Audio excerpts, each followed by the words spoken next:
I decided to go out on my own, and I knew I was in trouble when 1 hour ago the map said I was 17 minutes away from my destination, and this is 1 hour later. The map said I was 18 minutes away from my destination. Hi guys, I got lost in Canada. Most son. Let's get to this, guys.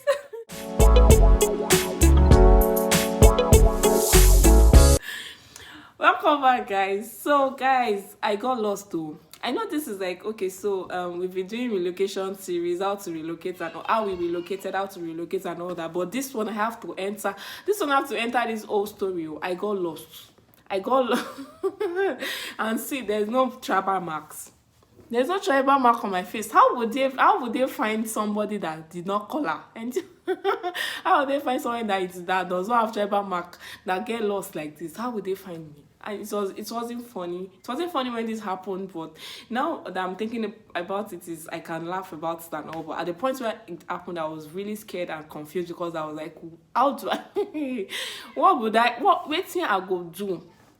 Okay, so let me introduce myself. My name is Christy, and this is Christy's Post. On this channel, I motivate you to live your best life in God. We motivate ourselves because actually we are all work in progress. We are all working on this Christian journey. And I also share with you our lives here in Saskatchewan, Canada. Thank you for all my returning subscribers. God bless you. And if you are seeing my face for the first time, or if this is not your first time of seeing my face and you're still subscribed to the channel, please click on please click on the subscribe button. You're welcome to join this set of motivated people. We are motivated, we are spoiled to live our best lives in God. So welcome to the channel. Welcome. Thank you. Have you clicked the subscribe button now? Babe, guy. Click that subscribe button. Let's walk this journey together. Okay, so what happened was, there was this, of course, we are new immigrants we just got to Canada just a few weeks ago, and we don't know, it's not like we know our way that much yet. So I know that even people that have been here for long are still using map, to drive. Well, me, I said I had somewhere to go, and I was just like, I wanted to experience what it felt like to go with the bus. Looking back at it now, I feel like, okay, so it's an experience I've also gained, and at least I know about the bus system now. So it was an experience I wouldn't have, I think I don't regret going through that experience. But at the moment I was going through that, hey, I cannot lie. I was scared and confused because it was cold. I was cold. So what happened was, I had somewhere to go, and I was like, I'll just use the bus. I had the option of, my husband dropping me or somebody dropping me, but I was like, nah, let me just see how the bus works and all. I got my ticket online, and fortunately for me, the bus, I decided to use the map. The map directed into where I would get the bus, board the bus, and that was a good one. I boarded the bus and got to where I was going. The map directed me from where I alighted from the bus to where I was going to. Okay, so good. Wonderful. Great.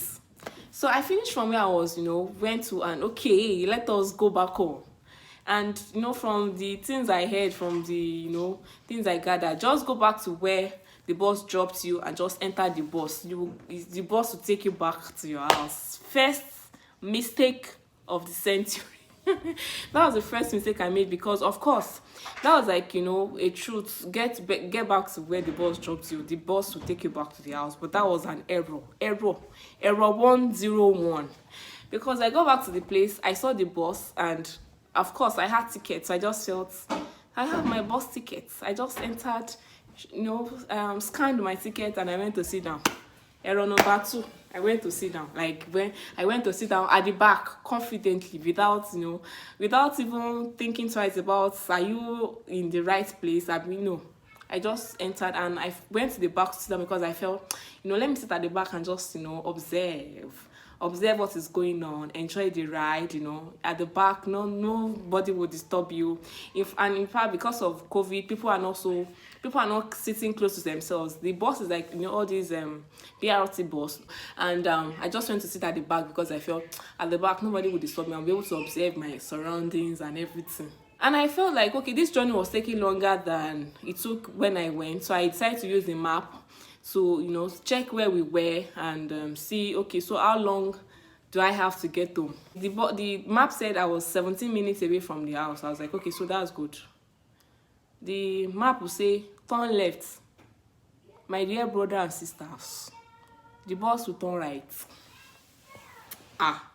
The map will still reroute us. That okay, there's still another way. Okay, from Kineko, turn Kineko, you have in 1 kilometer, turn right. The bus will turn left. Map will say go straight, bus will turn right. Hey, I was still like, okay, so maybe it's because it's a bus now. Maybe it had people to pick, and that's just the route of the bus. I knew I was in trouble when 1 hour later, the map said, I'm still 18 minutes away. The map said I was still 18 minutes away from the house. 1 hour ago, I was 17 minutes away from the house, Abi. 1 hour later, the map said I was 18 minutes away from the house. And that was when I knew, girl, Christy, you have entered it. And at then, it was getting dark. Once it's like 5:30, it is getting, especially in winter, it is getting dark already. It was getting dark. How will I know? And okay, the map now gave me an option to walk to the house. Like I should walk.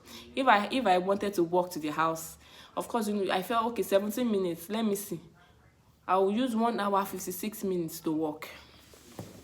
In the code, maybe it's just to freeze and and I was sitting at the back when someone to request to stop and get down.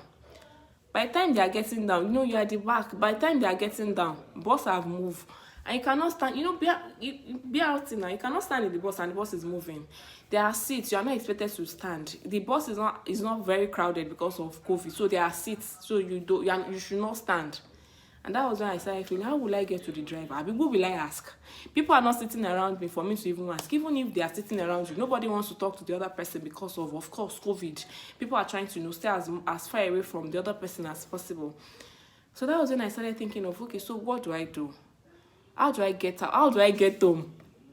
The bus is not heated because public buses are just, the only thing that makes you feel a bit warm in buses is it is enclosed. So I was still cold in the bus. So I started looking out for an opportunity to get to the driver. Guys, I can tell you that at this point, I felt like, what had happened? How will I get home?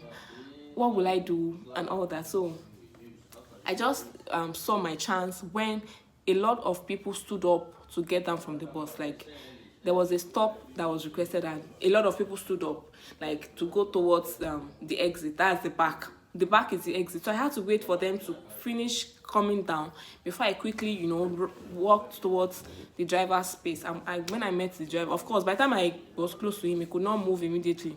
So he waited for me to talk to him. So I was like, it seems I'm in the wrong bus. This is where I'm going to, and I was supposed to have gotten here like 1 hour ago. This place said, no, immediately I started disguising, I should not worry that I was in the wrong bus. You see, I enter wrong bus. Like, I spent like almost 2 hours. Because before I decided to use the map to check, we had done like maybe 30 minutes. Almost 2 hours for somewhere that I'm not supposed to spend more than 30 minutes. So I was in the wrong bus. So he asked me where I entered the bus from. I told him. He said, okay, so he will get back to that place where I entered the bus from in about 10 or 15 minutes. That from there, I'll not take the right bus. I'm like, is there no other way? Can't I alight, along the way and just enter another bus? He said, no, that he has to take me back to the place where I took the bus. And I just, I just there to sit somewhere that is not far from the driver again before I go and mess myself up. So he took me back to where to the spot where I took the bus like almost 2 hours ago.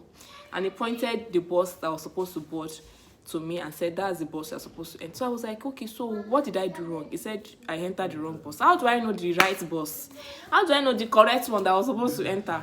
But I was like, I cannot even wait for this explanation because I don't know when that bus that he pointed me to is going to leave. So I just said, let me go and enter the bus first and even enter the correct bus.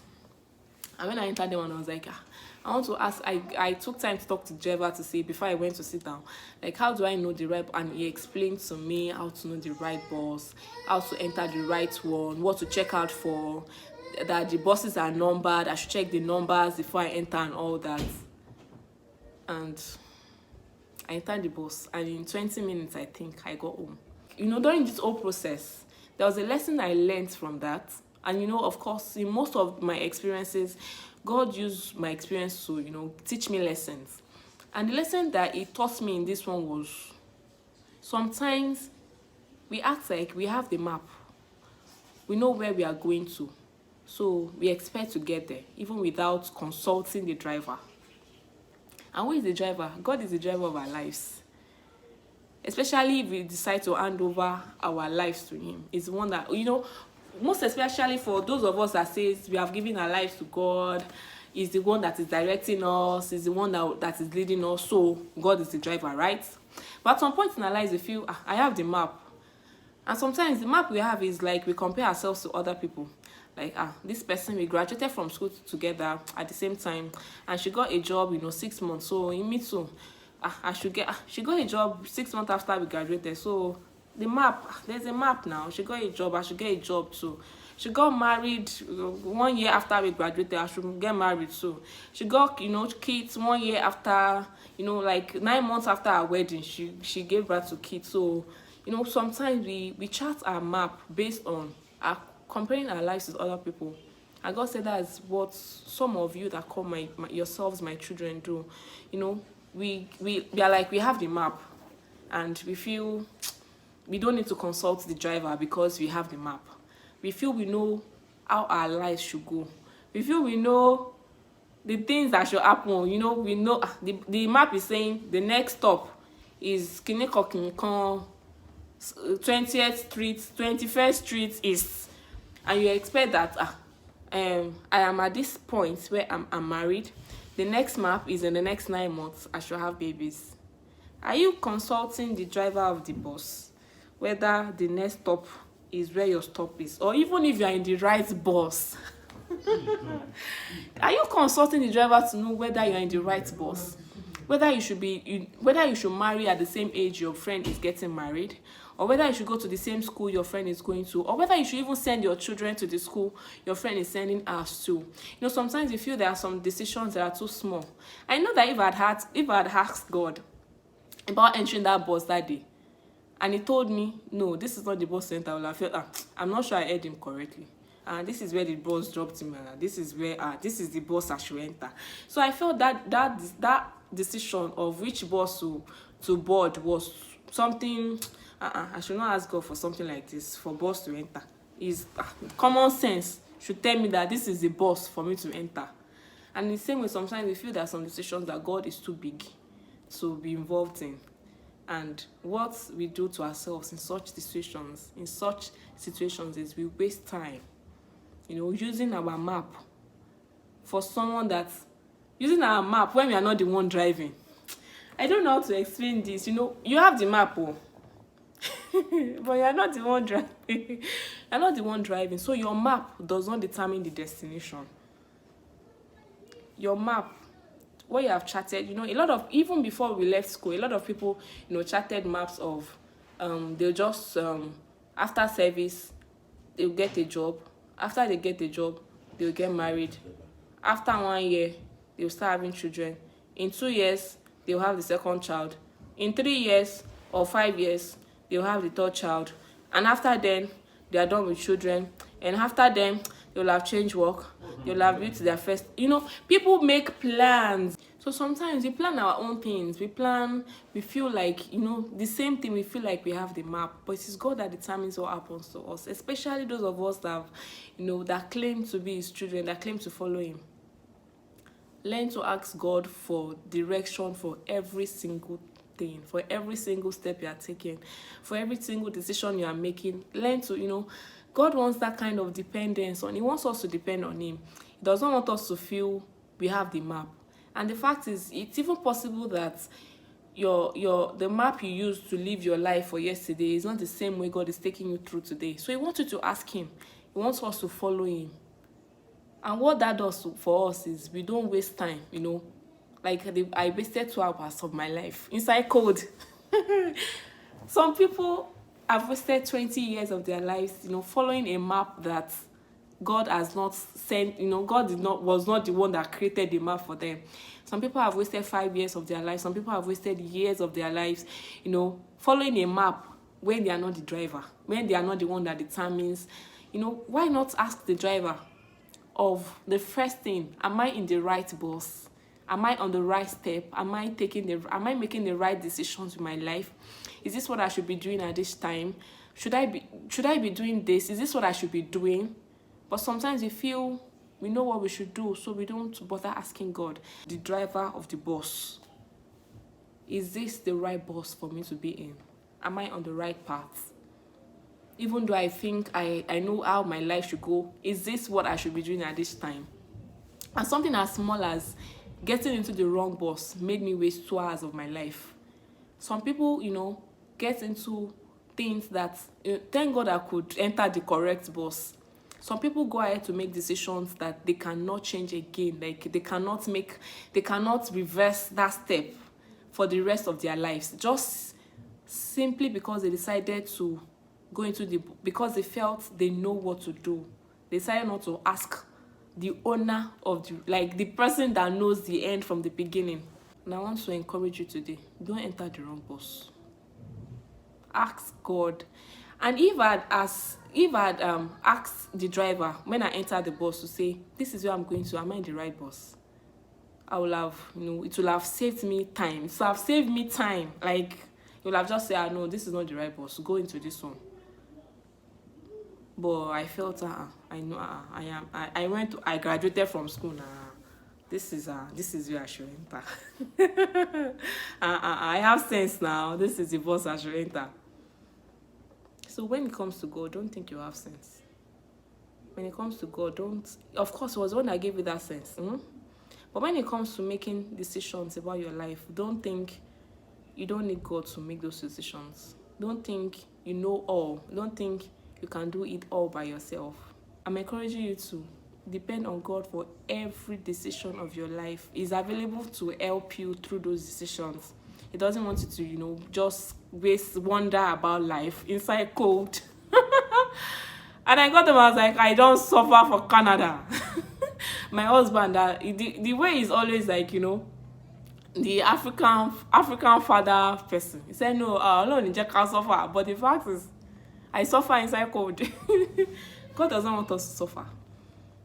He wants to lead us, but only when we ask him. So I want you to ask God, you know, for that next step you want to take, that next decision you want to take, ask God if it is the right decision to make. Ask him if it is the right step. Ask him if it is the right thing to do. And I assure you, he will lead you. Yes, he will lead you. Just ask him nicely. Thank you for watching my video and thank you for being here. I hope you got one or two things. I hope you got one or two things from this video. Thank you. Thank God I got home safely. I did not lost pata in Canada. Thank you for watching my video. Till we see in the next video. Have a beautiful life. God bless you. Bye.